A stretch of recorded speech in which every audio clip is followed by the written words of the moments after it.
up, everybody? Welcome back to Big Things Kentucky. Coach View, man, what's going on with you? What's going on? Have no fear. Big Things Kentucky is here yet because I went back to Big Things, baby. Still available. Make sure you get it. Get all your Big Things swag. Coach Truck.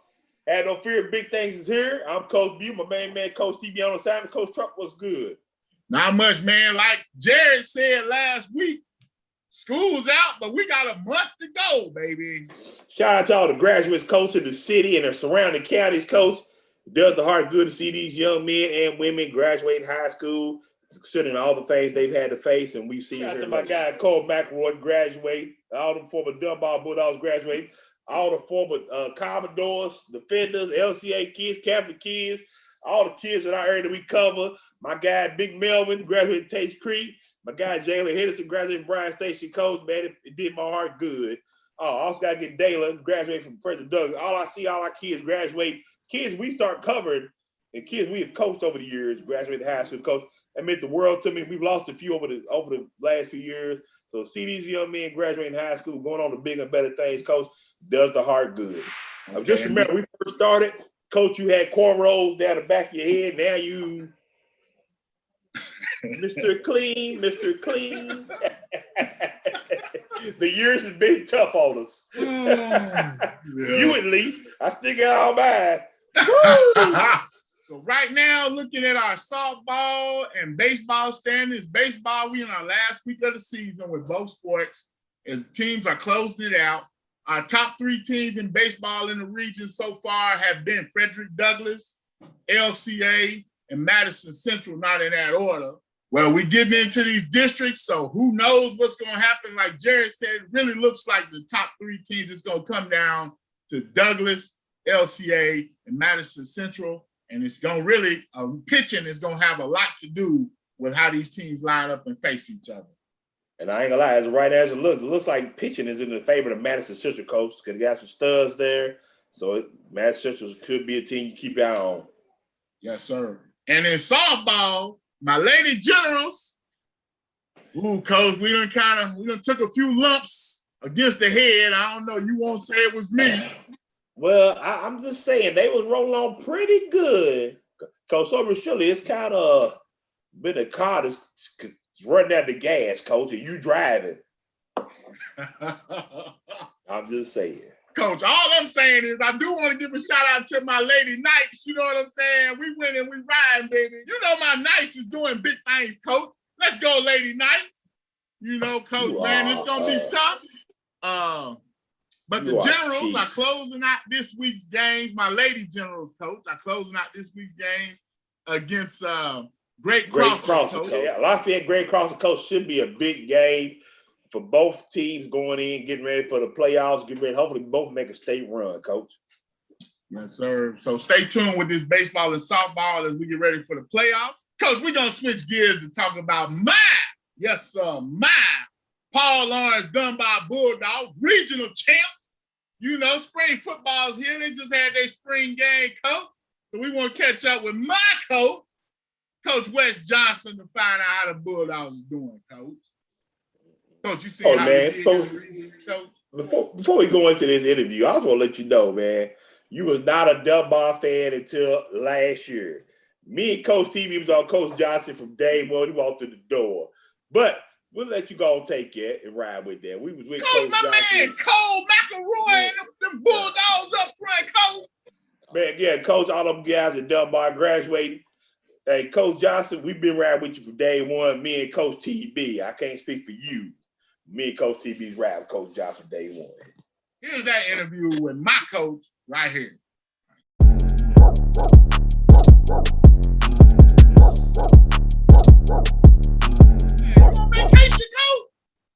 I'm on vacation. I'm trying to get one in before everything starts up. But just got the family down in Florida and enjoying a little bit of R&R from the year here we've had. Wow, Coach, you ain't have to take a break out of there for us, man. We'd have caught you when you came back, Coach. And I'm always about you guys, and I love it. I've been watching your Sunday conversations, and I watch them all. So couldn't wait to get on the show. Well, appreciate it, Coach. Coach, you know, you were my favorite coaches. Somebody didn't really want you. I was trying to get you on the first one. He's like, nah. I got some of my other favorites I want on. I said, dang. So, Coach, I lobbied to get you on. I had to pay him $10, but I finally got you on, Coach. Oh, don't do that. Don't do that, I appreciate you lobbying for me. I appreciate you lobbying for me. I appreciate Coach Johnson, man. We just finished our spring practice, Coach. We're looking good at a spring game. Unveiled our region title. I may need to put that up there. Coach, tell us about the team coming out of spring. You know, it was funny. We had more fans at that spring game than we did at any game really all year long. And you know, we were allowed to have a little bit more than just family. And so, you know, we were able to have about, 500 or so people that came. Oh, man. They were, hungry just to watch some football, and they were excited about it. And we've got a lot of kids out, so we were able to divide the teams up and just have fun. And we did a lot of learning. We have some guys that, we got to replace this year. So, they've got, had some young guys have the opportunity to step up and, get themselves ready for, for the season. And, they stepped up, big for us, and were able to kind of showcase a little bit in the spring game. And they were really excited about, kind of their turn, so to speak. The coach, man, you've been blessed to have Jake from State Farm Smith for 2 years leading your program. You lose him, probably one of the big losses. How does it feel losing Jake? And then how do you replace Jake? And then, coach, you ain't got to tell nobody, just me and you. Who is in the lead for replacing him? He gonna just tell yeah.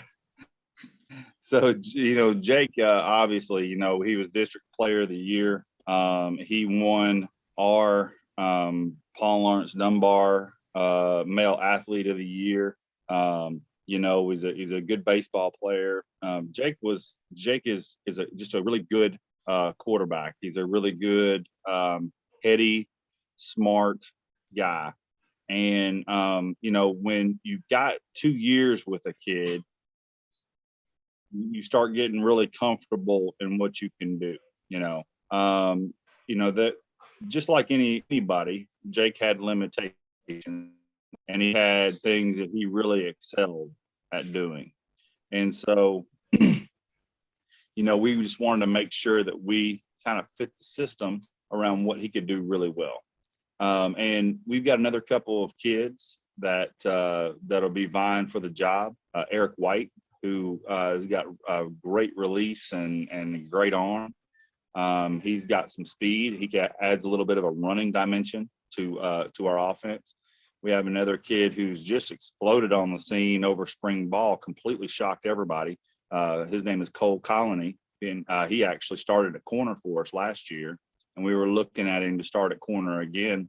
But he grew over this pandemic year and put on some weight, and he's just a really good athlete. And so those two will push each other.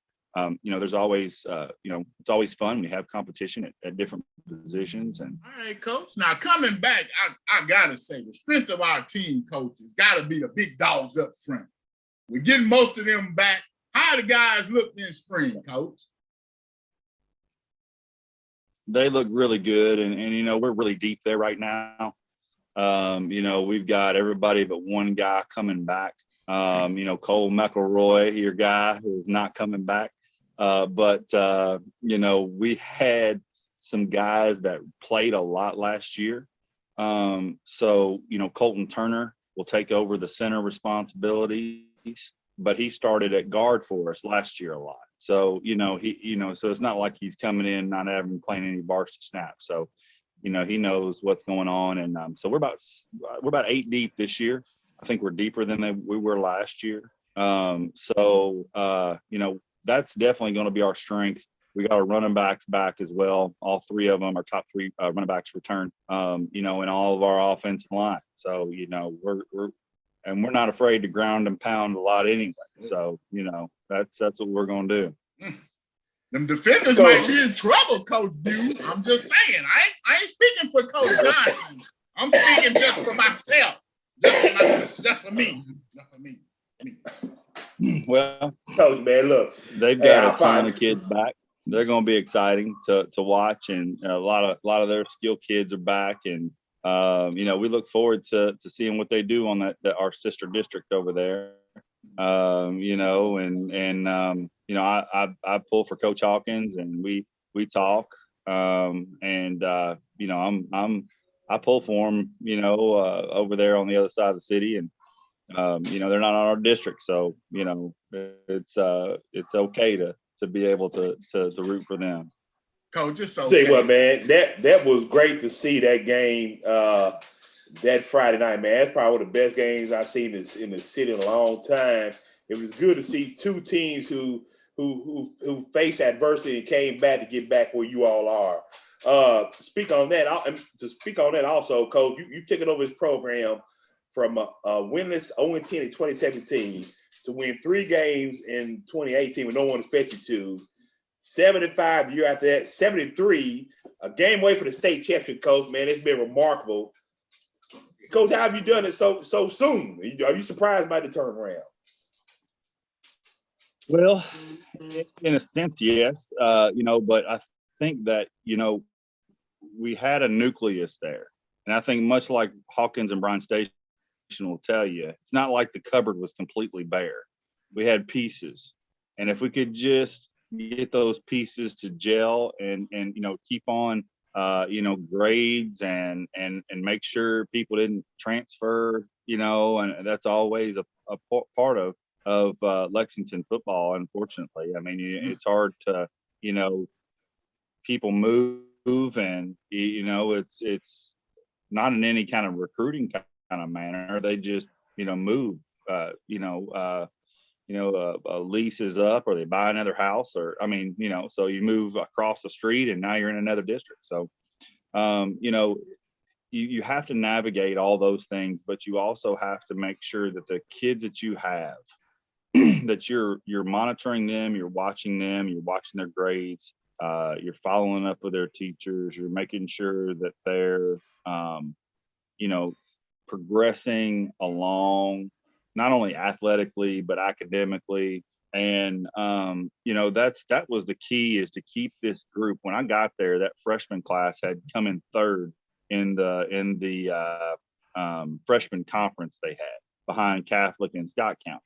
And so they had players. Now, I always tell those guys, if I had them stand up at the end, that district championship game after we beat Henry Clay, I had them stand up, those that were on that freshman team. And there were only like 8 or 9 of them left, out of, 15 to 18 kids that were on the team. So it was extremely important to build the kids coming up behind those to supplement what positions that class didn't have. And so it was a complete team effort. But Howard Jackson, Jake Smith, Frank Olunga, Josiah Brown, John Law, those guys were mainstays. Connor Smith, linebacker, those guys had been on that team, and those were the core. So now regional championship was a complete different animal and a different story. That was when you get into the playoffs, you start to play, and you just see what happens, and things gelled enough for us. We were good enough defensively down the stretch to pull some games out. And we were able to run the football at the end of the day. So defense and run the ball, I think put us in a position. And then you have a little bit of luck, and we stayed healthy, and that was important. Looking towards this next season coming up, what are your expectations of the team, as far as the scheduling and everything coming up this next season, Coach? Yeah. Well, we played 10 games all year last year. So, when you have a 10-game regular season, now you're factoring in games that you could get players hurt and injured. And, you start to really kind of have to develop depth at different positions. Luckily, we do have a depth at offensive line. We have some receiving core back from last year. These kids were good on JV. There's a couple kids that are actually played a lot of varsity experience last year. we returned 7 out of 11 on defense. So, we have a pretty good depth at defensive line. That was when we lost all 3 defensive line starters. But we played about 7 or 8 guys there all year long to gain experience. So I think one of the concerns that you have is just being able to play out a season injury free. I think if we can, minimize injuries, I think we have a very good returning team that could be exciting down the stretch. And I think if you look at my teams from the beginning to the end, I think we're always getting better. Okay. And the team that we start out being is not the team we end up being. You played a lot of young kids early on. Speak about youth, a lot of kids coming back. You got a young man that's only going to be a junior next year that I think has played a lot for you since a freshman year, and Jacoby Bickerstaff. I think he plays on both sides of the ball. And you also got probably the running back that runs for over 800 yards on 163 attempts in Kamarion Robson, Coach. So that's got to be exciting to have those 2 pieces back. Oh, yeah.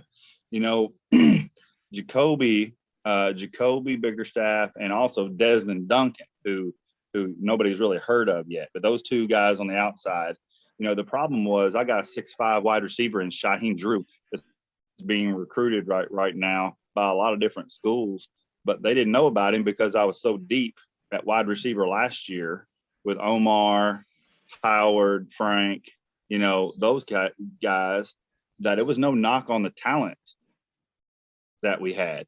Is that Jacoby has played a little bit, but they just, those seniors were exceptional. And, that there was just a different level there, and that's okay to sit behind those guys, and spot play. But yeah, Jacoby will bring some speed and hands. Desmond brings speed and hands. But then you talk about our backfield. We got 3 really, really good running backs, and 2 of them you haven't heard yet. Justin Baube and Jose Kazadi.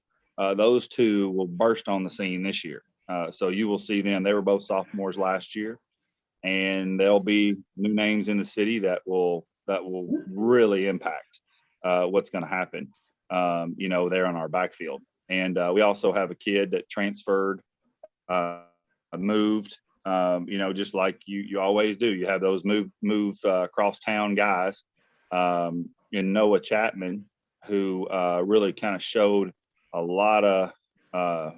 He's dynamic, and he can play a lot of different places in our spring game. So, we've got some skilled players to go with that offensive line that could be exciting. Man, I think one of the things I love that you implemented when you came in from day one was the signing for the incoming freshman, and how big it was, and how big it was. It didn't seem like a big deal then, but I think the kids loved it. Do you think that's helped?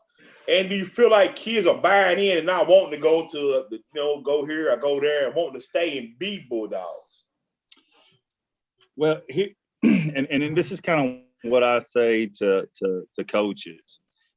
If you show up on July 15th and just expect your team to be on the field, then you don't have a shot. I mean, you have got to get into your middle schools. You have got to go watch those teams.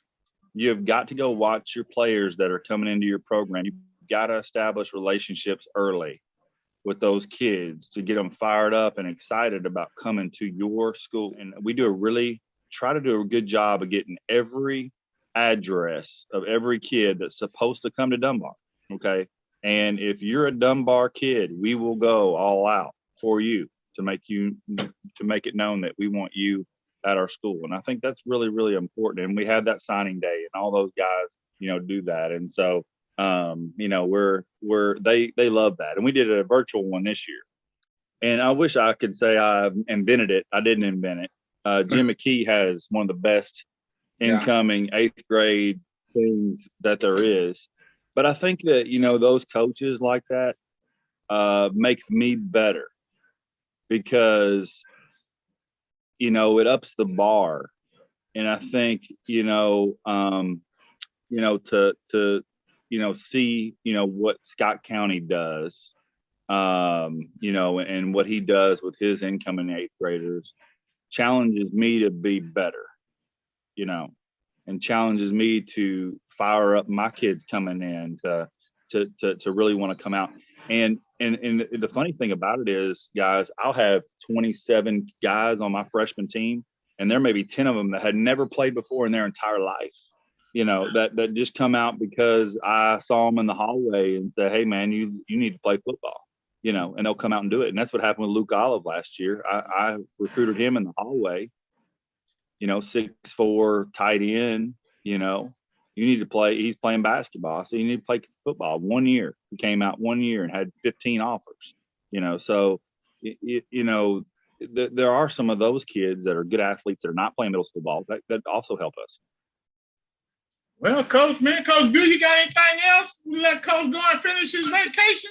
Coach, I know you're on vacation. Coach, I love when I have y'all. I gotta get these out of here. Let me ask you one more, Coach. I'll leave you alone. All right, Coach. I know how to ask you this part a million times, and we done asked several coaches this question. How do we beat the big three in Louisville? How do we get over the hump and beat the big three? The Male, the Louisville, Male, Trinity, say that, Coach. How do we beat the big three? Well, the challenge is, and this is something that kind of offended me, to be honest with you, when we went up to Louisville Male and we played Male and they beat us good. I don't know. Their Jimmys and Joes were better than our Jimmys and Joes that day. I really do think that, and I heard, Lexington's not as good at football and all that kind of stuff. And that's just not the case. It's not we have great coaching in Lexington. And it is better. It's better than it's been in a long time, I think. And I think we've always had some good Lexington coaches. Now, the issue is that we have, 350,000 people to choose from, and Louisville metro area has 4 million, and so you just don't have and with each new public school that's built in Fayette County, it'll continue to water it down.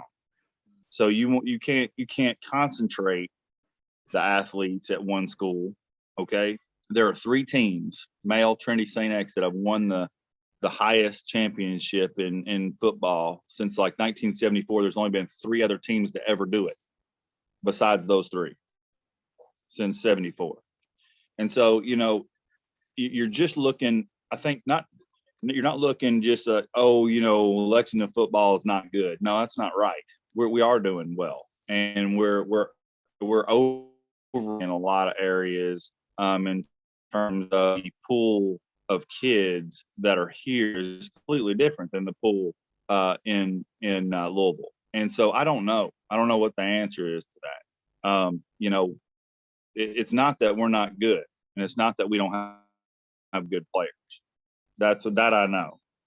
It's that, when I go up to Male and they have, 3 D1 defensive linemen, and, kids coming back next year that'll be D1 kids as well. I mean, they look great. They're good. They're just really, really, really, really good players all across the board, and well coached.